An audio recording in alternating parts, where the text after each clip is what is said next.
രമേശിന് ഗ്രാമത്തിൽ ഒരു ഹോട്ടലുണ്ട്. ആ ഹോട്ടൽ അവരുടെ കുടുംബത്തിലുള്ള എല്ലാരും ചേർന്നാണ് നോക്കുന്നത്. അദ്ദേഹത്തിന്റെ ഭാര്യ പ്രജക്ത, മകൾ മീന, രണ്ടുപേരും ആഹാരമുണ്ടാക്കും. പിന്നെ അദ്ദേഹവും അദ്ദേഹത്തിന്റെ മകൻ സുഭമും കസ്റ്റമേഴ്സിനെ നോക്കിക്കൊള്ളും.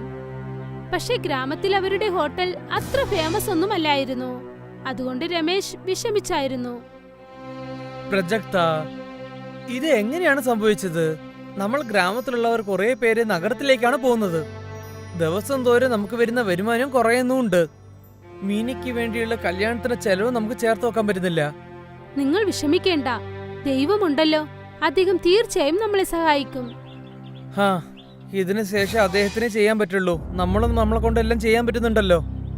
രമേശും പ്രജക്തയും സംസാരിച്ചു കൊണ്ടിരുന്നത് അവരുടെ മകൻ സുഭം കേട്ടു. പിന്നീട് അവൻ ചിന്തിക്കാൻ തുടങ്ങി. ഞാൻ എന്തെങ്കിലും ചെയ്ത് അച്ഛനമ്മേനെ സഹായിച്ചേ പറ്റുള്ളൂ. പിന്നെ അതിനെക്കുറിച്ച് ആലോചിച്ചുകൊണ്ട് അവൻ നടന്ന് നടന്ന് നദിക്കരയിലെത്തി. കാരണം സുഭത്തിന്റെ ഗ്രാമം ആ നദിക്കരയിലായിരുന്നു. പിന്നെ ഈ നദി അവന്റെ ഗ്രാമത്തിനെ പല ഗ്രാമങ്ങളുമായി കൂട്ടിച്ചേർക്കുന്നു. സുഭം അവന്റെ തോണിയിൽ കയറിയിരുന്നു. എന്നിട്ട് അതിനെ തുഴയാൻ തുടങ്ങി. അച്ഛൻ പറഞ്ഞു നമ്മൾ ഗ്രാമത്തിലുള്ള കുറെ പേര് നഗരത്തിലേക്ക് പോയെന്ന്. പക്ഷേ അടുത്ത ഗ്രാമത്തിലൊക്കെ ആൾക്കാരുണ്ടല്ലോ. നമ്മളുടെ ഭക്ഷണം അവർക്ക് വിൽക്കാം. പക്ഷേ എങ്ങനെ? അവൻ ആലോചിച്ചുകൊണ്ടിരുന്നു. അപ്പോഴാണ് അവന്റെ ശ്രദ്ധയിൽ മറ്റൊരു വെള്ളത്തിൽ ചായ ഇട്ടുകൊണ്ടിരുന്ന ഒരാളെ ശ്രദ്ധിച്ചത്. ചായ വേണോ? ചായ വെറും 5 റുപ്യ ചായ വേണോ? മുത്തശ്ശ, എനിക്കൊരു ചായ വേണം. ശുഭം അദ്ദേഹത്തിന്റെ അടുത്തേക്ക് ചെന്നു. എന്നിട്ട് അവൻ അവിടെ നോക്കിയപ്പോൾ ആ ചായക്കടക്കാരൻ തന്റെ വെള്ളത്തിൽ ഒരു ചെറിയ ഗ്യാസ് വെച്ചിരുന്നു. അതുകൊണ്ടാണ് ചായ ഇട്ട് വിറ്റുകൊണ്ടിരുന്നത്.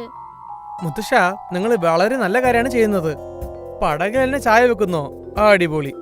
ആദ്യം ഞാനും കടയിൽ തന്നെയാണ് ചായ വെച്ചത്. പക്ഷേ ആ അളവിന് എനിക്ക് വരുമാനം കിട്ടിയില്ല. അതുകൊണ്ട് ഞാൻ പടകൾ തന്നെ വെക്കാമെന്ന് വിചാരിച്ചു. പിന്നെ എന്റെ തീരുമാനവും ശരിയായി. ഞാൻ രാവിലെ തന്നെ ഇങ്ങോട്ട് വരും. പിന്നെ ഓരോരോ ഗ്രാമത്തിൽ പോയിട്ട് എന്റെ ചായയും വിൽക്കും. കുറെ കഷ്ടപ്പെട്ടിട്ടാണ് ജോലിയും ചെയ്യുന്നത്. വളരെ നന്ദിയുണ്ട് മുത്തശ്ശ. എന്തിനാ മോനെ എന്നെ സഹായിച്ചേന്? ശുഭം തന്റെ വള്ളം തിരിച്ചു വിട്ടു. എന്നിട്ട് തന്റെ ഗ്രാമത്തിൽ ചെന്നു ചേർന്നു. അച്ഛാ, എനിക്കൊരു വഴി കിട്ടിയിട്ടുണ്ട്. എന്ത് വഴിയാ മോനെ? വരുമാനം അധികമാക്കാൻ. അച്ഛാ, നമുക്ക് പടകില് ഭക്ഷണം വെക്കാം. എന്താ? അതെ അമ്മേ, ഇപ്പോഴാണ് ഞാൻ നദിയിൽ പോയിട്ട് വന്നത്. അവിടെയുള്ള ഒരു മുത്തശ്ശൻ പടകിലാണ് ചായ വെക്കുന്നത്. അദ്ദേഹം എന്താ പറയുന്ന വെച്ചാൽ ദിവസവും എല്ലാ ചായയും വിറ്റ് തീർക്കുമെന്ന്. അതുമല്ലാണ്ട് ഓരോരോ ഗ്രാമമായിട്ട് പോയിട്ട് അദ്ദേഹം ചായ വിറ്റിട്ട് വരുന്നു. അദ്ദേഹത്തിന്റെ വരുമാനവും പല മടങ്ങും കൂടിക്കൊണ്ടിരിക്കുന്നുണ്ട്. അച്ഛാ, നമുക്ക് അദ്ദേഹത്തിനെ പോലെ തന്നെ പടകില് ഭക്ഷണം ഉണ്ടാക്കിയാൽ നന്നായിട്ട് വരുമാനം വരും. അതെങ്ങനെ സംഭവിക്കും? തീർച്ചയായിട്ടും പറ്റും മോളെ. പടകില് ഒരു ചെറിയ ഗ്യാസ് സ്റ്റവ് വെച്ചേക്കാം. ജനങ്ങൾക്കും ചൂടുള്ള ഭക്ഷണം കിട്ടും. പിന്നെ നമുക്ക് ഓരോരോ ഗ്രാമത്തിലേക്ക് പോയി ഭക്ഷണം വിൽക്കാനും പറ്റും. നീ പറയുന്ന ഐഡിയ നന്നായിട്ടുണ്ട് മോനെ. നമുക്കൊന്ന് ശ്രമിച്ചു നോക്കാം. പക്ഷേ കുറച്ച് സാധനങ്ങൾ നമുക്ക് വാങ്ങാനും ഉണ്ട്. ശുഭത്തിന്റെ ഐഡിയ അവരുടെ മൊത്തം കുടുംബത്തിനും ഒരുപാട് ഇഷ്ടമായി.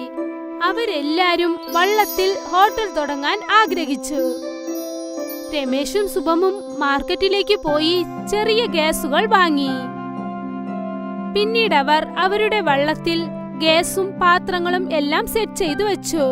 മറുവശത്ത് പ്രജക്തയും മീനയും കൂടി ഒരുപാട് ആഹാരങ്ങൾ ചെയ്ത് റെഡിയാക്കി. അതിനുശേഷം റെഡിയായ എല്ലാ സാധനങ്ങളും എടുത്തുകൊണ്ട് മീനയും പ്രജക്തയും വള്ളത്തിനടുത്തേക്ക് വന്നു. എല്ലാരും ദൈവത്തോട് പ്രാർത്ഥിച്ചിട്ട് അവരുടെ വള്ളത്തിൽ കയറി യാത്രയായി.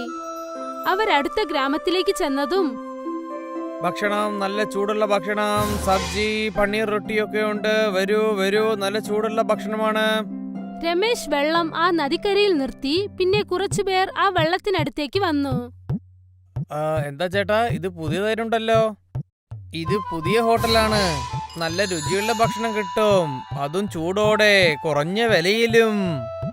അങ്ങനെയാണോ? എന്നാ നിങ്ങളടുത്ത് എന്തൊക്കെയല്ല കഴിക്കാനുള്ള ഭക്ഷണം? പരിപ്പ് ചോറുണ്ട്, ചപ്പാത്തി, ചാവൽ, പൊറോട്ട, ആലു പൊറോട്ട, റോട്ടി, സബ്ജി, ചോലെ പൊറോട്ട. എന്റെ ദൈവമേ, ഇത്രയും ഉണ്ടോ? എനിക്ക് 2 പൊറോട്ടയും പിന്നെ പനീർ സബ്ജിയും തരൂ ചേട്ടാ. ശരി. മീന പനീർ സബ്ജി ചൂടാക്കി. പിന്നെ പ്രാജക്ത പൊറോട്ട ചെയ്തുകൊണ്ടിരുന്നു. ചേട്ടാ എത്രയായി? ചേട്ടാ 50 റുപ്യ ആയിട്ടുള്ളൂ.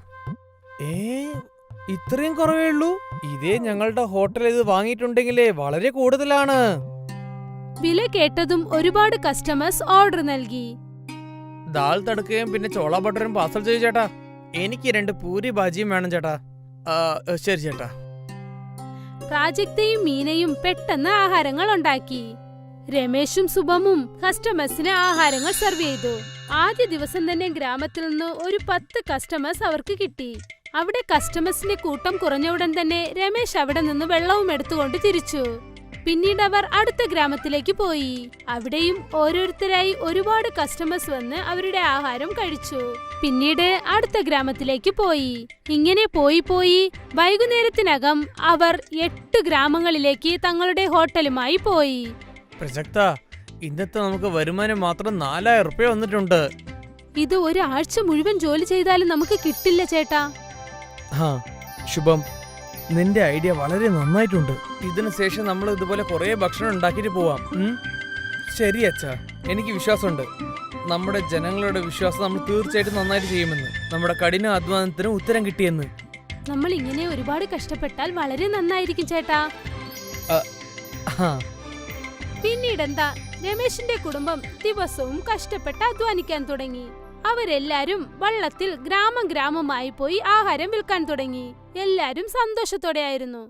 പക്ഷെ അവരുടെ ഈ വളർച്ച രമേശിന്റെ ഗ്രാമത്തിലുള്ള ബാനുവിനെ കൊണ്ട് സഹിക്കാൻ പറ്റിയില്ല. ബാനുവിന് രമേശിനെ കണ്ട അസൂയ തോന്നി. നമുക്ക് ഈ രമേശിനെ എന്തെങ്കിലും ചെയ്തേ പറ്റുള്ളൂ. ഇല്ലെങ്കിൽ ഇവൻ എന്നെക്കാട്ടും കുറെ കാശ് ഉണ്ടാക്കാൻ തുടങ്ങുമല്ലോ. ഞാൻ തീർച്ചയായിട്ടും ഇവനെ നടക്കാൻ സമ്മതിക്കില്ല. രാത്രി ഇരുട്ടിൽ ബാനു രമേശിന്റെ വള്ളം അടിച്ചു ഉടച്ചു. ഇതിനു ശേഷം നിങ്ങളുടെ പടകിൽ എങ്ങനെ ഭക്ഷണം ഉണ്ടാക്കുന്നു ഞാനൊന്ന് നോക്കട്ടെ. രമേശും അവന്റെ കുടുംബവും നദിക്കരയിലേക്ക് വന്നപ്പോൾ അവരുടെ വള്ളം ഈ അവസ്ഥയിൽ ഇരിക്കുന്നത് കണ്ട് അവർ വിഷമിച്ചുപോയി. നമ്മളിപ്പോൾ എന്തു ചെയ്യാനാച്ചാ? ഇത് മുഴുവനായി ഒടിഞ്ഞു പോയിരിക്കുന്നു. അയ്യോ, നമ്മൾ ഇത്രയും ഭക്ഷണം എവിടെ പോയി വിൽക്കാനാ? ഗ്രാമത്തിലുള്ള ഒരു വയസ്സായ അപ്പുപ്പൻ ഇവിടെ സംഭവിക്കുന്നതൊക്കെ കാണുന്നുണ്ടായിരുന്നു. മക്കളെ, നിങ്ങൾ വേണമെങ്കിൽ എന്റെ പടക് എടുത്തു പോയിക്കോളൂ. ഞാൻ നിങ്ങളുടെ എല്ലാ കഷ്ടവും നോക്കിക്കൊണ്ടിരിക്കുകയാണ്. നിങ്ങളെ കൊണ്ടാണ് കുറെ പാവപ്പെട്ടവർക്കൊക്കെ നല്ല ഭക്ഷണം കിട്ടുന്നത്. ഈ നല്ല ജോലി നിങ്ങൾ ഇപ്പൊ തന്നെ നിർത്താൻ പാടില്ല. നിങ്ങൾക്ക് എപ്പൊക്കെ ആവശ്യമാണോ നിങ്ങൾ അപ്പോഴേ എന്റെ പടക് എടുക്കാം. എങ്ങനെയായാലും ദിവസം മുഴുവനും ഞാൻ പടക് ഓട്ടിയാലും എനിക്ക് ഇത്ര കാശുണ്ടാക്കാൻ പറ്റില്ല. വളരെ നന്ദിയുണ്ട് മുത്തശ്ശ, നിങ്ങൾ ഞങ്ങൾക്ക് വലിയ സഹായമാണ് ചെയ്തിരിക്കുന്നത്. അങ്ങനെയൊന്നുമില്ല മോനെ, ഇത് എന്റെ ആശീർവാദം എന്ന് നിങ്ങൾ വിചാരിച്ചോളൂ. അദ്ദേഹത്തിന്റെ വള്ളം ഇവരുടെ വള്ളത്തിനേക്കാളും വലുതും കാണാൻ നന്നായുമിരുന്നു. അവരാ വലിയ വെള്ളത്തിൽ ഗ്യാസ് സ്റ്റൗ വെച്ചു. പിന്നെ അവർ ചെയ്തു കൊണ്ടുവന്ന എല്ലാ ആഹാരവും അതിലേക്ക് വെച്ചു. പിന്നീട് അവിടെ നിന്നും എല്ലാരും തിരിച്ചു. ദിവസത്തെയും പോലെ അവർ ഓരോ ഗ്രാമമായി ചെന്ന് അവിടെ അവരുടെ ആഹാരം വിൽക്കാൻ തുടങ്ങി. കസ്റ്റമേഴ്സ് അധികമായി വന്നു. അവരുടെ വരുമാനവും അധികരിച്ചു. വൈകുന്നേരമായപ്പോൾ അവരവരുടെ ഗ്രാമത്തിലേക്ക് പോയി. പിന്നീട് രമേശ് ആ വയസ്സായ ആളുടെ വീട്ടിലേക്ക് പോയി. മുത്തശ്ശ, ഇന്ന് നിങ്ങൾ കൊണ്ടാണ് എനിക്ക് വ്യാപാരം ചെയ്യാൻ പറ്റിയത്. നിങ്ങളുടെ കരുണയ്ക്ക് വളരെ നന്ദിയുണ്ട്. ഇത് നിങ്ങൾ വാങ്ങിച്ചോളണം. അതുകൊണ്ട് ഞങ്ങൾക്ക് വരുമാനം കിട്ടിയിട്ടുണ്ട്. അതിൽ നിങ്ങൾക്ക് പങ്കുണ്ട് മുത്തശ്ശ. ആദ്യത്തെ പ്രാവശ്യമാണ് ഞാൻ പടക് ഓട്ടാതെ എനിക്ക് കാശ് തന്നിരിക്കുന്നത്. ഞാൻ 60 വർഷമായിട്ട് പടക് ഓട്ടിട്ടാണ് മോനെ കാശ് ഉണ്ടാക്കിയത്. ഇപ്പൊ എനിക്ക് വയസ്സുമായി, ശരീരവും ഒത്തുവഴുന്നില്ല. ഞാൻ എന്താ ആലോചിക്കുന്ന വെച്ചാൽ എന്റെ പടക് നിങ്ങൾ എടുത്തോളൂ. അയ്യോ ഇല്ല മുത്തശ്ശ, നിങ്ങൾ ആ പടക് വിൽക്കണമെന്ന് ആവശ്യമില്ല. ഞങ്ങൾ പടക് ഓട്ടിച്ചോളാം. അതിന് വരുന്ന ദിവസമുള്ള വാടക ഞാൻ വന്ന് തന്നോളാം. ദൈവം എപ്പോഴും നിങ്ങളുടെ കൂടെ ഉണ്ടാവും മക്കളെ. ആ വയസ്സായ ആൾ രമേശിന് വെള്ളം നൽകി സഹായിച്ചു. ഇപ്പോൾ രമേശ് ദിവസവും ആ വെള്ളത്തിനുള്ള വാടക നൽകാമെന്ന് പറഞ്ഞ് അദ്ദേഹത്തെയും സഹായിച്ചു. ഇങ്ങനെ രണ്ടുപേരും മാറി മാറി സഹായിച്ചുകൊണ്ടേയിരുന്നു. രമേശിന്റെ നല്ല മനസ്സ് കാരണം അവന്റെ വരുമാനം ദിവസം തോറും ആ ഹോട്ടലിൽ വർദ്ധിച്ചുകൊണ്ടേയിരുന്നു. പക്ഷെ ഇത് കണ്ട് ഭാനുവിന് ഒരുപാട് അസൂയ തോന്നി. അവൻ രമേശിനെ ചീത്ത കരുതി. പക്ഷെ അവനെ അറിയാതെ അവൻ രമേശിന് നല്ലതാണ് ചെയ്തിരിക്കുന്നത്. 1 വർഷത്തിനു ശേഷം രമേശ് അദ്ദേഹത്തിന്റെ മകളുടെ കല്യാണം വളരെ മനോഹരമായി നടത്തി. പിന്നെ ഭാനു ഇപ്പോഴും രമേശിനെ കണ്ട് അസൂയപ്പെട്ടുകൊണ്ടേയിരുന്നു. രമേശിന്റെയും അദ്ദേഹത്തിന്റെ കുടുംബത്തിന്റെയും അവസ്ഥ തന്നെ മാറിപ്പോയി. സുധയുടെ മകൻ മരിച്ചതിന് ശേഷം അവരുടെ മരുമകൾ ഗായത്രിയാണ് വീട്ടുപൊറുപ്പുകളൊക്കെ നോക്കിയത്. ഗായത്രി പഠിച്ചവളല്ല, എന്നാലും നന്നായിട്ട് അധ്വാനിക്കും. ഗായത്രി തന്റെ അധ്വാനം കൊണ്ടും ശക്തി കൊണ്ടും ഒരു ചെറിയ ദാബ കടയും തുടങ്ങിയിരുന്നു. മോളെ എവിടെ നോക്കൂ, കുറച്ച് ലഞ്ച് പ്ലേറ്റ് കൊണ്ടുവരൂ. ഇപ്പൊ കൊണ്ടുവരാൻ കൊച്ചിച്ച. ഗായത്രി തന്റെ കസ്റ്റമേഴ്സ് ഒക്കെ ദൈവത്തിന്റെ സമയത്തിലാണ് നോക്കിയത്. അതുകൊണ്ടാണ് എപ്പോഴും അവൾ നല്ല നല്ല ഭക്ഷണം ഉണ്ടാക്കണമെന്ന് അവൾ വിചാരിക്കും. പിന്നെ അവളുടെ കസ്റ്റമേഴ്സും അവൾക്ക് ഉണ്ടാക്കുന്ന ഭക്ഷണം എല്ലാവർക്കും ഇഷ്ടമാണ്. മോളെ, നിന്റെ കയ്യിൽ എന്തോ ഒരു അത്ഭുതമായ ശക്തിയുണ്ട് മോളെ. നിന്റെ കൈ കൊണ്ടുണ്ടാക്കുന്ന ചുക്കാറൊട്ടി പോലും വളരെ നല്ല രുചിയുണ്ട് മോളെ. ഇതെല്ലാം തന്നെ ആ ദേവി അന്നപൂർണിയുടെ കാരുണ്യമാണ്. അതെന്തായാലും സത്യമാണ് മോളെ. നീ തന്നെയാ അന്നപൂർണിയുടെ സ്വരൂപം തന്നെ മോളെ. എന്താ പറയുന്നത് കൊച്ചിച്ച?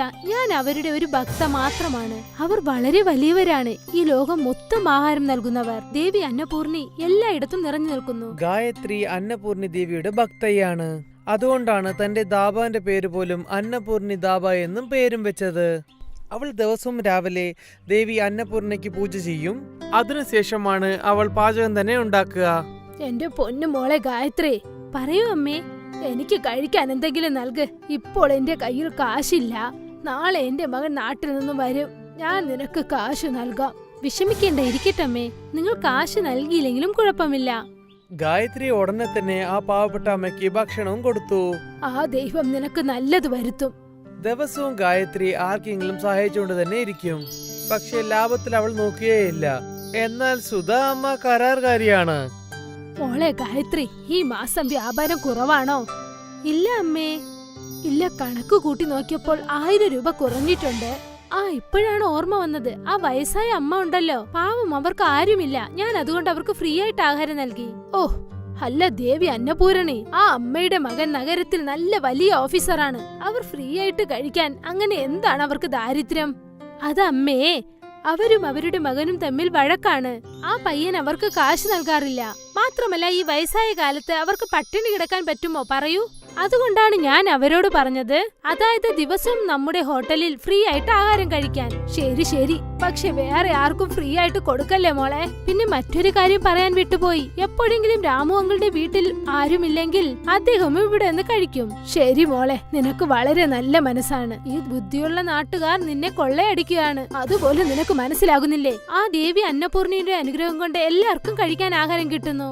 നീയും നിന്റെ ഒരു അന്നപൂരണി ദേവിയും. ആ ദൈവം വന്ന് പറഞ്ഞാലും നീ മനസ്സിലാക്കില്ല. സുധാ അമ്മ എന്താ വിചാരിക്കുന്ന വെച്ചാൽ ഈ ഗ്രാമത്തിലെ ജനങ്ങളൊക്കെ ചേർന്നിട്ട് ഗായത്രിയെ പറ്റിക്കുന്നതാണ്. പക്ഷേ ഗായത്രിക്ക് നന്നായിട്ട് അറിയാം, അവൾ ഏതൊരു നല്ല കാര്യം ചെയ്താലും അത് ആ ദേവിയുടെ ഇഷ്ടമാണ്. മുകളിൽ നിന്ന് കണ്ടുകൊണ്ടിരുന്ന ഇതൊക്കെ അന്നപൂർണിക്ക് വല്ലാതെ സന്തോഷമായി. അപ്പോഴാണ് നാരദൻ അവിടെ എത്തിയത്. നാരായണ നാരായണ. വരൂ നാരദ. നിങ്ങൾ നിങ്ങളുടെ ഭക്തി കണ്ടിട്ട് വല്ലാതെ സന്തോഷപ്പെടുന്നുണ്ട്. ഗായത്രി നിങ്ങളുടെ ശരിക്കുള്ള ഒരു ഭക്തിയുള്ളവളാണ്. അവൾ നാൾതോറും വളരെ സന്തോഷത്തോടെ ആൾക്കാർക്ക് ഭക്ഷണം കൊടുക്കുന്നുണ്ട്. അതെനിക്കും അറിയാം നാരദ. പക്ഷെ നിങ്ങൾ എന്തിനാ അവൾക്ക് ശരിക്കുള്ള ഭക്തിക്ക് അവൾക്ക് ഒന്നും നിങ്ങൾ വരം കൊടുക്കാത്തത്? കൊടുക്കും, തീർച്ചയായും കൊടുക്കും. അതിനു മുൻപേ എന്റെ ഭക്തിയുടെ ഭക്തി ഞാൻ പരിശോധിക്കും. നാരായണ നാരായണ. അന്നപൂർണി ദേവി തന്റെ ശക്തി കൊണ്ട് കാറ്റും വെച്ചിട്ട് കടയും നാശമാക്കി. എന്താമേ ഇത്? നിങ്ങളുടെ മകൾ ഇനി എങ്ങനെയാണ് ആൾക്കാർക്ക് ഭക്ഷണം കൊടുക്കാൻ പറ്റും? നോക്കിക്കൊണ്ടേയിരിക്കും നാരദ. രാവിലെ ആയതിനു ശേഷം ഗായത്രി തന്റെ കടയും കണ്ടിട്ട് അവൾ വിഷമിച്ചു. അല്ല, എന്താ ഇത്? തൊട്ടടുത്തുള്ള കടകളൊക്കെ നന്നായിരിക്കുന്നല്ലോ. നിന്റെ കടയിൽ മാത്രമാ ഇങ്ങനെ സംഭവിച്ചത്? എനിക്കറിയില്ല അമ്മേ. എന്റെ അന്നപൂരണി ദേവി എന്നെ സഹായിക്കൂ. അന്നപൂർണി ദേവി ഒരു വയസ്സായ അമ്മൂമ്മയായിട്ട് വേഷത്തിൽ അവരുടെ കടയുടെ അടുത്തേക്ക് പോവുകയായിരുന്നു. അമ്മ മോളെ, ഞാൻ കഴിച്ചിട്ട് ഒരുപാട് ദിവസമായി. നിന്റെ കയ്യിൽ എന്തെങ്കിലും ഉണ്ടെങ്കിൽ കഴിക്കാൻ തരൂ മോളെ. ഗായത്രി തന്റെ കണ്ണിൽ വരുന്ന വെള്ളം ആദ്യം തുടച്ചു വെച്ചു. അമ്മേ, എന്റെ അടുപ്പ് പോലും പൊട്ടിപ്പോയമ്മേ. നിങ്ങളെ എന്നെ കൊണ്ട് സഹായിക്കാൻ പറ്റുമെങ്കിൽ തീർച്ചയായും ചെയ്യുമായിരുന്നു. ഗായത്രി ഇങ്ങനെ പറഞ്ഞുകൊണ്ടിരിക്കുമ്പോൾ തന്നെ ആ പൊട്ടിയിരുന്ന അടുപ്പും ശരിയായി. മോളെ, നീ ആ അടുപ്പിനെ കുറിച്ചാണോ സംസാരിക്കുന്നത്? ഗായത്രി തിരിഞ്ഞു നോക്കിയപ്പോൾ അവൾ വല്ലാതെ അതിശയപ്പെട്ടു. ചില മിനിറ്റ് മുമ്പാണ് ആ അടുപ്പൊക്കെ നുറുങ്ങിപ്പോയി കിടന്നത്. ആ അന്നപൂരണി ദേവി ഈ അമ്മയുടെ വിശപ്പ് മാറ്റണമെന്ന് കരുതുന്നു. ഗായത്രി വേഗം തന്നെ അടുപ്പും മൂട്ടിയിട്ട് ആ വയസ്സായ അമ്മൂമ്മയ്ക്ക് ഭക്ഷണവും കൊടുത്തു. സുധാമ്മയ്ക്ക് വല്ലാതെ അതിശയമായിരുന്നു, കാരണം എല്ലാം പൊട്ടിക്കിടക്കുകയായിരുന്നു. പക്ഷെ അടുപ്പ് എങ്ങനെയാണ് ശരിയായത്? ഗായത്രി കുറച്ച് റൊട്ടിയും ഉണ്ടാക്കി, പിന്നെ അതിനുള്ള ആവശ്യത്തിന് സബ്ജിയും ഉണ്ടാക്കിയിരുന്നു. ആ വയസ്സായ അമ്മൂമ്മയ്ക്ക് ഭക്ഷണം കൊടുത്തു. ആ വയസ്സായ അമ്മ വയറ് നിറയെ കഴിച്ചു. അമ്മേ, ഇനിയും കൊണ്ടുവരട്ടെ? വേണ്ട മോളെ, എന്റെ വയറ് നിറഞ്ഞുപോയി. നല്ല കാര്യം. വീണ്ടും നിങ്ങൾക്ക് വിശന്നാൽ ഇവിടെ തന്നെ വരൂ. ആ വയസ്സായ അമ്മ ചിരിച്ചിട്ട് അവരുടെ ശരിക്കുള്ള രൂപത്തിലേക്ക് മാറി. ആ നേരത്തിൽ അന്നപൂർണിമ കണ്ടിട്ട് ഗായത്രിയും സുധയമ്മയും താഴെ വീണ് അവർക്ക് നമസ്കാരം ചെയ്തു. അമ്മേ, യഥാർത്ഥത്തിൽ ഞാൻ ഭാഗ്യമുള്ളവളാണ്. പിന്നെ നിന്നെ പോലത്തെ ഭക്തി എനിക്ക് കിട്ടിയതിൽ എനിക്കും ഭാഗ്യമുണ്ട് ഗായത്രി. നീ എന്റെ യഥാർത്ഥ ഭക്തയാണ്. നീ എപ്പോഴും ജനങ്ങളുടെ വിശപ്പ് മാറ്റിയിരിക്കുന്നു. അതുകൊണ്ട് എനിക്ക് വളരെ സന്തോഷം. ഗായത്രി, ഞാൻ നിനക്ക് വരം നൽകാം. ഇന്നു മുതൽ നിന്റെ ഈ ഹോട്ടൽ എപ്പോഴും കാലിയായിരിക്കില്ല. പിന്നെ ഈ അടുപ്പും എരിയുന്നത് എപ്പോഴും നിൽക്കില്ല. പിന്നെ നീ ഒരിക്കലും പണത്തിനു വേണ്ടി കഷ്ടപ്പെടേണ്ടി വരില്ല. നീ എപ്പോഴും ജനങ്ങളുടെ വിശപ്പ് മാറ്റണം. നിങ്ങളുടെ ആഗ്രഹം പോലെ ചെയ്യാമമ്മേ. ആ അമ്മ അന്നപൂർണി ഗായത്രിനെ ആശീർവാദം ചെയ്തു. അവർക്ക് ഗായത്രി വരവും കൊടുത്ത് അവിടെ നിന്ന് മറഞ്ഞും പോയി. ചില നിമിഷങ്ങൾ കൊണ്ട് തന്നെ ഗായത്രിയുടെ ദാബ നല്ല പളപളന്ന് പുതിയതുമായി. ആ ദാബ തന്നെ മിന്നുമായിരുന്നു. അന്നപൂരണിയെ പോറ്റി പോറ്റി, അന്നപൂരണിയെ പോറ്റി പോറ്റി. ആ ദാബ ശരിയായതിനു ശേഷം കസ്റ്റമേഴ്സ് ഒക്കെ വല്ലാതെ തിരക്കായിരുന്നു. ഗായത്രി സുധമ്മയും ഭക്ഷണം ഉണ്ടാക്കിക്കൊണ്ടിരുന്നു. കസ്റ്റമേഴ്സും കഴിച്ചുകൊണ്ടിരുന്നു. അന്ന് അന്നപൂർണിയുടെ കരുണയെ കൊണ്ട് അവരിന്നും പല മടങ്ങളായിട്ട് കച്ചവടം ഉണ്ടാക്കി. അതിനുശേഷം പാവപ്പെട്ട കുറെ പേർക്കും അവർ ഭക്ഷണം ഫ്രീ ആയിട്ട് കൊടുത്തു. അമ്മേ, ഇന്ന് നിങ്ങൾ തടുക്കില്ലല്ലോ. ഇന്ന് ഞാൻ ഫ്രീ ആയി ആഹാരം നൽകാൻ പോവുകയാ. തീർച്ചയായും ഇല്ല മോളെ. ആ അന്നപൂരണി ദേവി തന്നെ ഇവരുടെ വിശപ്പ് മാറ്റാൻ ശ്രമിക്കുന്നു. അത് വേണ്ടെന്ന് തടുക്കാൻ ഞാൻ ആരാണ് മോളെ? അന്നപൂരണി പോറ്റി പോറ്റി. ദേവി അന്നപൂർണ കൊണ്ട് അവരുടെ അടുപ്പ് കത്തിക്കൊണ്ട് തന്നെ ഇരുന്നു. കസ്റ്റമേഴ്സിന്റെ വയറ് നിറഞ്ഞുകൊണ്ട് തന്നെ ഇരുന്നു. ഗ്യാസും ഇല്ല, വിറകും ഇല്ല. പക്ഷേ ആ അടുപ്പ് ഇങ്ങനെ കത്തിക്കൊണ്ടിരിക്കും. വളരെ ദൂരത്തു നിന്നുള്ള ആൾക്കാരൊക്കെ വിറകില്ലാത്ത അടുപ്പിന് കാണാൻ വേണ്ടി വരുമായിരുന്നു. പിന്നെ അവിടെയുള്ള മക്കളൊക്കെ ദേവി അന്നപൂർണിമയുടെ ആശീർവാദം കൂടെ സന്തോഷത്തോടെ തന്നെ ജീവിക്കുകയായിരുന്നു. ഗോപാലും ജഗനും സഹോദരന്മാരായിരുന്നു. ഗോപാലിലെ ഗ്രാമത്തിൽ ഒരു ചെറിയ ഹോട്ടൽ ഉണ്ടായിരുന്നു. പിന്നെ ജഗൻ സിറ്റിയിൽ ഒരു ക്യാൻറ്റീൻ വെച്ചിരുന്നു. ഗോപാലിന്റെ ഹോട്ടൽ എപ്പോഴും കാലിയായിരുന്നു. പക്ഷെ ജഗന്റെ ക്യാൻറ്റീൻ എപ്പോഴും കസ്റ്റമേഴ്സ് കൊണ്ട് നിറഞ്ഞിരിക്കും. ഇതു കാരണം ഗോപാലിന്റെ വരുമാനം വളരെ കുറവായിരുന്നു.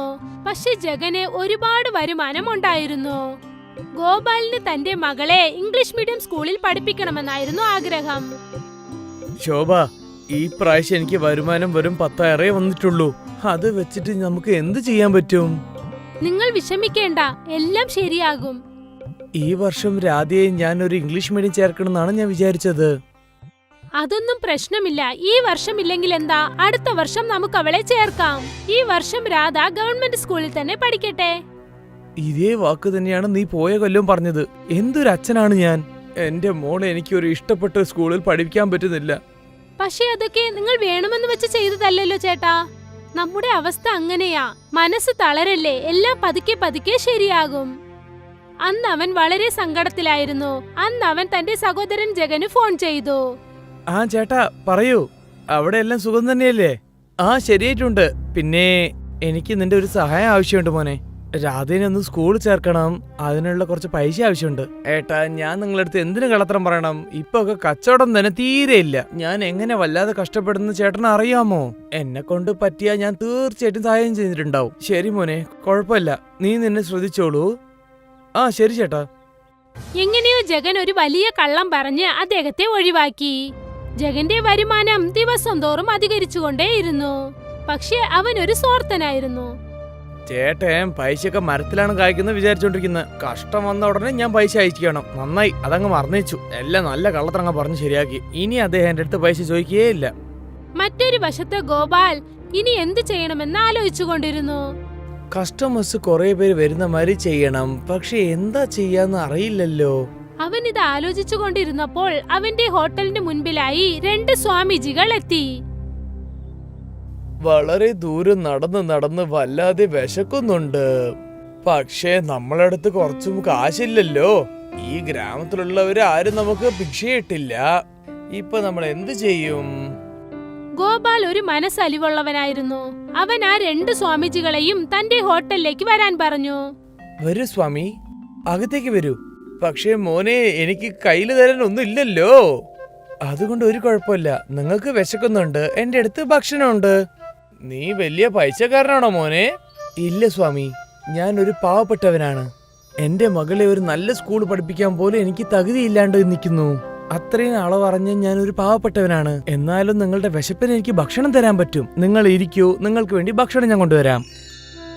ഗോപാൽ 2 സ്വാമിജിക്കും ചപ്പാത്തിയും സാമ്പാറും ചോറും കൊണ്ടുവന്നു. വളരെ നന്ദിയുണ്ട് മോനെ. ബിഷപ്പിലായിരുന്ന സ്വാമിജികൾ അത് കഴിക്കാൻ തുടങ്ങി. അവർ കഴിച്ചു കഴിഞ്ഞതും അപ്പോൾ ഗോപാൽ അവരുടെ അടുത്തേക്ക് എത്തി. നീ സമൂഹത്തിന് വളരെ നല്ലവനാണ്. നീ എനിക്ക് വേണ്ടി നല്ല കാര്യം ചെയ്തിരിക്കുന്നുണ്ട്. ഞാൻ നിനക്ക് എന്തെങ്കിലും തരണം എന്ന് തോന്നുന്നുണ്ട്. ഇതൊരു മായമന്ത്രമാണ്. ഓം അന്നപൂർണായ നമഃ. നീ ദിവസവും ഭക്ഷണം ഉണ്ടാക്കുമ്പോൾ നീ ഈ മന്ത്രം പറഞ്ഞുകൊണ്ട് തന്നെ ഇരിക്കണം. അതേ നേരത്തിൽ നീ കുറച്ച് പാവപ്പെട്ടവർക്ക് ഭക്ഷണവും നൽകണം. ആ ദൈവം തീർച്ചയായിട്ടും നിന്നെ സഹായിക്കും മോനെ. ശരി സ്വാമി. ഗോപാലിനെ ആ 2 സ്വാമിജികളും ആശീർവദിച്ചിട്ട് അവരവിടെ നിന്നും പുറപ്പെട്ടു. അടുത്ത ദിവസം രാവിലെ ഗോപാൽ തന്റെ ഹോട്ടൽ തുറന്നു, വൃത്തിയാക്കി. എന്നിട്ട് ആഹാരം പാകം ചെയ്യാൻ തുടങ്ങി. അവൻ പരിപ്പ് വേവിച്ചു. ഓം അന്നപൂർണായ നമഃ. ഓം അന്നപൂർണായ നമഃ. ഓം അന്നപൂർണായ നമഃ. ഗോപാൽ സാമ്പാർ ചോറ് ചെയ്തുകൊണ്ട് തന്നെ ആ മന്ത്രം പറഞ്ഞുകൊണ്ടേയിരുന്നു. അവൻ അത് ചെയ്തു കഴിഞ്ഞതും തന്നെ അവന്റെ ഹോട്ടലിലേക്ക് ഒരുപാട് കസ്റ്റമേഴ്സ് എത്തി. എന്നിട്ട് അവർ പറഞ്ഞു, എന്താഴോ സാമ്പാർ ചോറ് കിട്ടുവോ? ഇതാ ഇപ്പൊ കൊണ്ടുവരാം. എനിക്കും സാമ്പാർ ചോറ് വേണമടാ. നിങ്ങൾ എല്ലാരും ഇരിക്കൂ, ഞാൻ ഇപ്പൊ നിങ്ങൾക്ക് സാമ്പാർ ചോറ് കൊണ്ടുവരാം. ഒരു വശത്ത് ഗോപാൽ ആഹാരം പാകം ചെയ്തുകൊണ്ടേയിരുന്നു, മറുവശത്ത് കസ്റ്റമേഴ്സ് വന്നുകൊണ്ടേയിരുന്നു. പിന്നെ ഉച്ചയായപ്പോൾ കുറച്ച് പാവപ്പെട്ട ആൾക്കാരെ വിളിച്ച് അവർക്കും ആഹാരം നൽകി. ദൈവം എപ്പോഴും നിന്നെ അനുഗ്രഹിക്കും മോനെ. നന്ദിയുണ്ട് ചേട്ടാ. അന്ന് രാവിലെ മുതൽ വൈകുന്നേരം വരെ ഗോപാൽ സാമ്പാർ ചോറ് ചെയ്തുകൊണ്ടേയിരുന്നു. കസ്റ്റമേഴ്സ് അത് കഴിച്ചുകൊണ്ടേയിരുന്നു.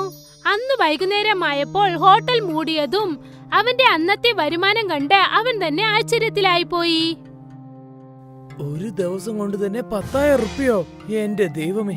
അവൻ വളരെ സന്തോഷത്തോടെ വീട്ടിലേക്ക് പോയി തന്റെ ഭാര്യ ശോഭയോട് നടന്നതൊക്കെ പറഞ്ഞു. ആ സ്വാമിജി നമ്മുടെ കഷ്ടമെല്ലാം ഇല്ലാതാക്കി. ഇതേപോലെ തന്നെ പോയിക്കൊണ്ടിരുന്ന നമ്മുടെ മകൾ രാധേനെ ഇംഗ്ലീഷ് മീഡിയം തീർച്ചയായിട്ടും ചേർക്കാൻ പറ്റും. അതെ, തീർച്ചയായും. അടുത്ത ദിവസവും അങ്ങനെ തന്നെ സംഭവിച്ചു. ഗോപാൽ സാമ്പാർ ചോറ് ചെയ്യുകയായിരുന്നു, എന്നിട്ട് മന്ത്രം പറഞ്ഞുകൊണ്ടേയിരുന്നു. പിന്നെ സാമ്പാർ ചോറ് റെഡിയായതും തന്നെ കസ്റ്റമേഴ്സിന്റെ കൂട്ടം വരാൻ തുടങ്ങി. അന്നും ഗോപാൽ ഒരുപാട് പാവപ്പെട്ട ജനങ്ങളെ വിളിച്ച് ആഹാരം നൽകി. കുറച്ചു ദിവസത്തിനകം തന്നെ ഗോപാലിന്റെ ആ ചെറിയ ഹോട്ടൽ വലിയൊരു റെസ്റ്റോറന്റായി മാറി. ഗോപാലിന്റെ മകൾ രാധ ഇപ്പോൾ ഇംഗ്ലീഷ് മീഡിയം സ്കൂളിൽ പഠിക്കുകയാണ്. പിന്നെ ദിവസവും ഗോപാൽ തന്റെ മകളെ കാറിൽ കൊണ്ടുപോയാണ് സ്കൂളിലേക്ക് വിടുന്നത്. എല്ലാം നല്ല രീതിയിൽ പോയിക്കൊണ്ടിരുന്നു. കുറേ മാസങ്ങൾക്ക് ശേഷം ജഗൻ ഗ്രാമത്തിലേക്ക് തിരിച്ചെത്തി. അവൻ ഗോപാലിന്റെ വീട് കണ്ട് ആശ്ചര്യത്തിലായി പോയി. ചേട്ടന് വല്ലതും കോഹിനൂർ വയറെന്തെങ്കിലും കിട്ടിയിട്ടുണ്ടോ? കുറച്ചു ദിവസം മുമ്പ് കഷ്ടമുണ്ടെന്ന് കുറച്ച് പൈസ ചോദിച്ചു. ഇപ്പോ ഇത്രയും വലിയ വശതിയോ? ജഗൻ ഗോപാലിന്റെ വീട്ടിലേക്ക് ചെന്നു. വാ ജഗൻ. ശോഭ, ജഗൻ വന്നിട്ടുണ്ട്. അവന് കഴിക്കാൻ ഭക്ഷണം കൊണ്ടുവാ മോളെ. ഇതാ കൊണ്ടുവരുന്നു. ശോഭ ചായയും പലഹാരവും എടുത്തു വെച്ചു. പിന്നെ പ്ലേറ്റിൽ മുന്തിരിയും ബദാമും ഉണ്ടായിരുന്നു. ചേട്ടാ, നിങ്ങൾ തെറ്റായിട്ട് വിചാരിച്ചില്ലെങ്കിൽ ഞാൻ ഒരു കാര്യം ചോദിച്ചോട്ടെ? നീ എന്താ ചോദിക്കാൻ പോകുന്നത് എനിക്കറിയാം. എനിക്ക് എങ്ങനെയാണ് ഇത്രയും കാശ് കിട്ടിയെന്നല്ലേ ചോദിക്കാൻ പോന്ന്? അതെ ചേട്ടാ, ഇത് ഞാൻ നല്ല ചെയ്തതിന്റെ കാര്യമാണ്. ഒരു ദിവസം വിശപ്പോട് എന്റെ ദാബയിലെ 2 സ്വാമിജികൾ വന്നിരുന്നു. ഗോപാൽ ജഗനോട് നടന്ന സംഭവങ്ങളെ കുറിച്ച് പറഞ്ഞു. ഞാൻ ഇങ്ങനെയുള്ളതിന്റെ കാരണം ഞാൻ പറയുന്ന ആ മായമന്ത്രമാണ്. ചേട്ടാ, എനിക്ക് ആ കുറച്ച് മായമന്ത്രം പറഞ്ഞു തരുമോ? ആഹാ, തീർച്ചയായും. നീ എന്റെ അനിയനല്ലേ? ഞാൻ നിനക്ക് സാമ്പാർ ചോറ് ഉണ്ടാക്കാൻ പറഞ്ഞു തരാം, ആ മായമന്ത്രവും പറഞ്ഞു തരാം. എന്നാൽ ഞാൻ നിങ്ങളെ പോലെ പൈസക്കാരനാവില്ലോ. പക്ഷെ നീ ഓർമ്മിച്ചോ, നീ ദിവസവും ഒരു 10 പാവപ്പെട്ടവർക്ക് ഭക്ഷണം നൽകണം. തീർച്ചയായും ചേട്ടാ. ഗോപാൽ ജഗനെ തന്റെ കിച്ചണിലേക്ക് കൊണ്ടുപോയി എന്നിട്ട് സാമ്പാർ ചോറ് ചെയ്യുന്നത് എങ്ങനെയാണെന്ന് പറഞ്ഞു കൊടുത്തു. ഓം അന്നപൂർണായ നമഃ. ഓം അന്നപൂർണായ നമഃ. ഓം അന്നപൂർണായ നമഃ. ഓം അന്നപൂർണായ നമഃ. ജഗനും ആ മാന്ത്രിക സാമ്പാർ ചോറ് ചെയ്യുന്നത് എങ്ങനെയാണെന്ന് എല്ലാം മനസ്സിലാക്കി. അവൻ തന്റെ ചേട്ടന് നന്ദി പറഞ്ഞിട്ട് തിരിച്ച് സിറ്റിയിലേക്ക് പോയി. അന്ന് അവന്റെ ക്യാൻറ്റീനിലേക്ക് അവൻ ചെന്നു. എന്നിട്ട് സാമ്പാർ ചോറ് ചെയ്യാൻ തുടങ്ങി. ഓം അന്നപൂർണായ നമഃ. ഓം അന്നപൂർണായ നമഃ. ഓം അന്നപൂർണായ നമഃ. പിന്നെ ഒപ്പം തന്നെ അവൻ മന്ത്രം പറഞ്ഞുകൊണ്ടേയിരുന്നു. ഇപ്പൊ ഇതെല്ലാം നമുക്ക് വേഗം വിറ്റ് തീർക്കും. പിന്നെ എനിക്ക് കുറെ പൈസയും കിട്ടുമല്ലോ. ജഗൻ സാമ്പാർ ചോറ് ചെയ്തു കഴിഞ്ഞതും കസ്റ്റമേഴ്സ് അവിടേക്ക് എത്തി. എനിക്ക് സാമ്പാർ ചോറ് തരൂ. എനിക്കും വേണം. ജഗൻ ഒരുപാട് സന്തോഷമായി. സാമ്പാർ ചോറ് ചെയ്തതും തന്നെ കസ്റ്റമേഴ്സ് എത്തിയെന്ന്. ജഗന്റെ ക്യാൻറ്റീനിലേക്ക് കുറച്ച് പാവപ്പെട്ടവർ വന്നു. ചേട്ടാ, കുറച്ച് ദിവസമായിട്ട് ഒന്നും കഴിച്ചില്ല ചേട്ടാ. എനിക്ക് കഴിക്കാൻ വല്ലത് ഭക്ഷണം തരൂ. ഒന്ന് പുറത്തു പോകുന്നുണ്ടോ? രാവിലെ കട തുറന്നോണം വരുമല്ലോ ശവങ്ങള്. ജഗൻ ആ യാചകരെ ഒരുപാട് വഴക്കു പറഞ്ഞു വിരട്ടിവിട്ടു. അവരോടൊപ്പം തന്നെ അവന്റെ കസ്റ്റമേഴ്സും വീട്ടിലേക്ക് പോയി. പിന്നീട് അവന്റെ ക്യാൻറ്റീനിലേക്ക് ഒരു കസ്റ്റമേഴ്സും വന്നില്ല. ജഗന് മനസ്സിലായില്ല എന്തായിരിക്കും കാരണമെന്ന്. ചേട്ടന്റെ ക്യാൻറ്റീനിൽ കുറെ കൂട്ടം ഉണ്ടായിരുന്നു. പക്ഷെ എന്റെ ക്യാൻറ്റീനിൽ എന്താ ആരും വരാത്തത്? അദ്ദേഹം പറഞ്ഞതുപോലെയാണ് ഞാൻ ചെയ്തത്. മായവുമില്ല, മന്ത്രവുമില്ല. ചേട്ടൻ എന്റെ അടുത്ത് കള്ളം പറഞ്ഞിട്ടുണ്ട്. ചേട്ടൻ എന്റെ അടുത്ത് സത്യം മറച്ചിട്ടുണ്ട്. അദ്ദേഹത്തിന് എന്തോ നിധി കിട്ടിയിട്ടുണ്ടെന്ന് തോന്നുന്നു. എന്റെ അടുത്ത് പറയാൻ പാടില്ലെന്ന് കള്ളം പറയായിരിക്കും. ജഗന് ആ മന്ത്രത്തോട് ഒട്ടും തന്നെ വിശ്വാസമില്ലായിരുന്നു. ആ ദിവസത്തിന് ശേഷം പിന്നീട് ഒരിക്കലും തന്നെ അവൻ അത് ശ്രമിച്ചു നോക്കിയില്ല. പക്ഷെ അവന്റെ തെറ്റ് മനസ്സിലായതേ ഇല്ല. അതായത് അവൻ പാവപ്പെട്ടവർക്കും ആഹാരം നൽകണമെന്നത്. ഗോപാൽ ആ മന്ത്രം ഉപയോഗിച്ച് പാവപ്പെട്ടവരെ സഹായിച്ചതുകൊണ്ട് വീണ്ടും വീണ്ടും വലിയ പണക്കാരനായി. മറുവശത്ത് ജഗൻ അതേ ചെറിയ ക്യാൻറ്റീനിൽ ഇരുന്നു കൊണ്ടിരുന്നു. നല്ല ചിന്തയുണ്ടെങ്കിൽ എപ്പോഴും നമുക്ക് നല്ലതേ നടക്കൂ.